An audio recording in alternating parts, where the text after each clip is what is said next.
Olá, senhores, meus amigos patrícios, como vocês estão? Bom, no vídeo de hoje vamos estar falando sobre talvez uma coisa que não aconteça com todo mundo, mas com algumas pessoas que talvez tenham uma personalidade mais parecida com a minha na hora de realizar planejamentos e estabelecer as tarefas do dia, elas poderão se identificar. E eu estou falando de uma necessidade de ter pensamentos superiores que você acaba se encontrando quando você, em algum momento, às vezes no início do dia, ou em algum momento que você precisa realizar alguma coisa, acaba travando para poder tentar achar no fundo da sua cabeça algo que lhe traga uma motivação muito grande para que você consiga realizar aquilo que você precisa realizar de uma forma mais confortável. Bom, esse é o tipo de pensamento que eu considero sabotador, tá? Tendo em vista que essas, esses pensamentos superiores, esses estados elevados que você pode estar buscando, eles nem sempre estarão presentes. Algumas vezes você terá que simplesmente lidar com o seu estado normal, às vezes um estado mais afetado, no qual você está mais nervoso por alguma razão e você precisa realizar aquela tarefa simplesmente porque sim, simplesmente porque faz parte do seu objetivo. E você não pode deixar se levar por conta de um estado automático. O estado automático pela busca do prazer, por tarefas prazerosas e que não gastam tanta energia assim. Você sabe onde é que isso leva, né? Isso leva a vício, isso leva a procrastinação e, consequentemente, a tristezas e frustrações, tendo em vista que você deixando de fazer o que você estabeleceu que você precisa fazer para alcançar os resultados que você deseja, você vai ficar mais triste com tudo isso. Então, a gente vê que essa busca por pensamentos superiores, ela não é uma busca benéfica, tá? É diferente quando você estabelece para si mesmo, talvez até uma atividade de estudo, para poder entender as coisas ao seu redor e tentar otimizar a si mesmo. E em comparação com quando você tem alguma coisa que você deseja fazer, na qual esse estudo, essa reflexão não é o seu objetivo, mas talvez apenas um caminho para alcançar seus objetivos maiores. Mas o problema quando ele se torna um caminho para é que ele acaba deixando de ser um estudo. Geralmente, as pessoas não param para refletir sobre aquilo que estão passando de uma forma mais concreta. Elas aguardam em si mesmos obter um pensamento de motivação, um estado elevado, um estado de animação para poder fazer aquilo que elas desejam. Desejam, querem fazer. Então,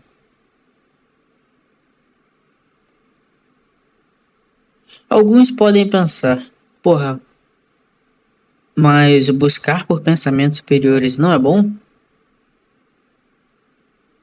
É aí que tá. É aí que está. Depende. Se você tem isso como objetivo e está estabelecendo planos concretos para que você consiga realizar isso, sim, pode ser bom. É um objetivo pessoal seu e você tem meios para poder realizar isso. Mas se você está buscando por esses pensamentos simplesmente parado, aguardando o pensamento vir, isso não é produtivo. Esse pensamento não virá do nada. Você está aguardando por mágica. E isso não é produtivo. E isso só vai te levar à frustração e a paralisias. paralisia de procedimento, de hábitos, e a tendência é que você acabe caindo em vícios. Então, geralmente, isso é uma coisa que não costuma ser levado muito em consideração.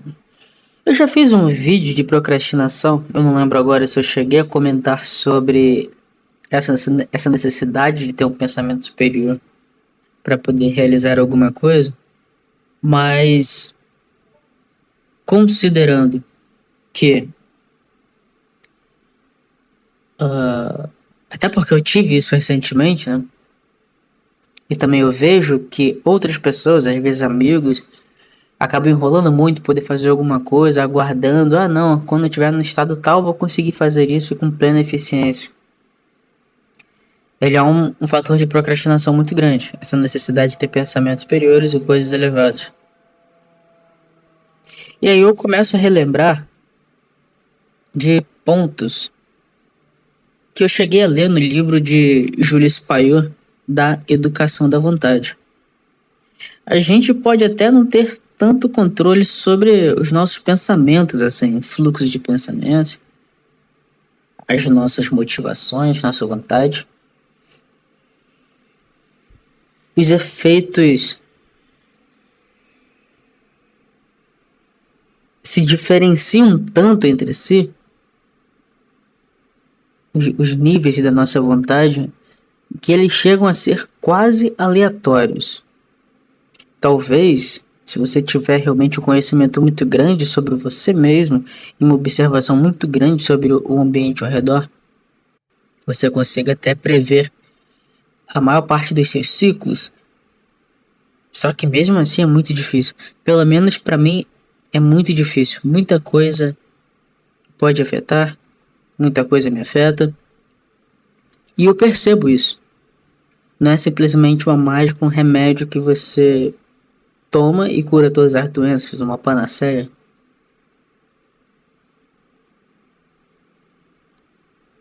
Mas parece ser vários elementos que causam efeitos,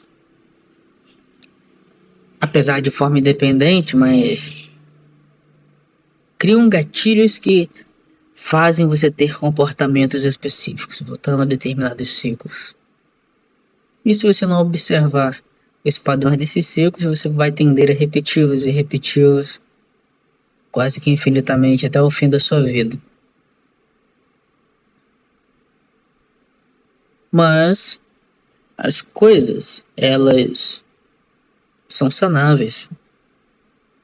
É possível sair disso. É possível sair disso. Apesar da gente não ter o controle sobre os nossos pensamentos, os pensamentos, eles são como se fosse um rio.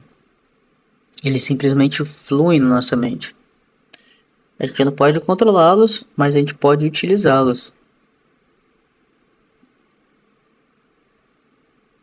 A gente pode procurar pelo melhor fluxo do rio, procurar pelas melhores direções, pelas melhores águas. E é isso que a gente consegue fazer. E por que a gente consegue fazer isso? Porque a gente possui o controle sobre os nossos músculos. A gente consegue controlar para onde a gente vai e consegue controlar nossos atos. Então, mesmo não querendo, mesmo não gostando, a gente consegue se forçar a fazer as coisas. Consegue se forçar a botar a mão na massa, a correr, a gritar, a executar alguma tarefa manual que relacionada àquela atividade intelectual que nós precisamos realizar pode acabar estimulando e fazendo com que a gente consiga recuperar o nosso controle para aquilo que nós desejamos realizar. Uma coisa vai influenciando a outra. A mente influencia as ações, mas as ações também influenciam a mente. É assim que a gente consegue lidar com isso. É fácil? Com certeza não é fácil. Contrariar a mente, a sua mente viciada, preguiçosa, muito difícil. A sua mente que quer se manter em um estado de baixo gasto de energia, é bastante difícil de contrariá-la. Mas é possível. Você precisa de força. Você precisa juntar suas forças, ter um planejamento da ação que vai estimular o seu corpo para o caminho que você deseja e juntar as suas energias para poder atuar nessas ações, nesse planejamento. Você precisa realizar para poder cumprir o seu propósito. Então, é basicamente isso, senhores. Eu encerro por aqui.